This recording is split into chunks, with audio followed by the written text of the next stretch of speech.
Well, there's a mentality too that's pretty ingrained, in U.S. society since Jim Crow, and that's that, yeah, it might hurt me, but if it hurts black people or, Chinese or the Irish or whoever more, Right. then it's worth it. And people don't understand that. Even Lee Atwater, when he was talking about Hmm. politics, he said that, yeah, white people will be a victim of a lot of these policies, but that's something that Republicans are willing to accept as long as it harms black people more.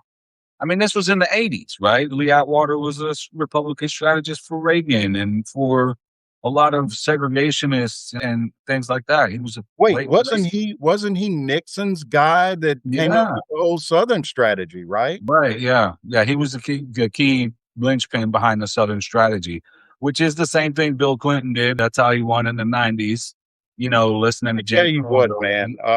I was actually still in Arkansas, which that's home. And when Bill Clinton ran, needless to say, we were all excited. But in retrospect, you can really lay a lot of the issues that we're having, and I'm not talking about the crime bill. Um, I categorize it in the it seemed like a good idea at the time. Okay. Um, this whole idea of, okay, we aren't, the Democratic Party really got upset. I think Democrats had been pretty much running shit for like 30 or 40 years.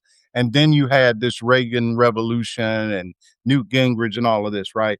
And so somehow they got the bright idea that we need to move more towards what the Republicans are doing. And so that's how you end up with, um, I think it was the DLC, the Democratic Leadership Council, and Bill Clinton was the head of that. And that was kind of his springboard, right? Um, but essentially, it was Republican light. It was like, we're not liberal. We believe in, XYZ. We're strong on crime too. Democrats are still running around here saying a lot of that same stuff. Yeah. And it worked, and but it's like that time is so far in the rearview mirror, but they Yeah. can't, a lot of them can't let it go. I've been reading to my daughters. I've been reading them The Demon Haunted World by Carl Sagan. This is what they're getting from me at night before they go to bed. And you're But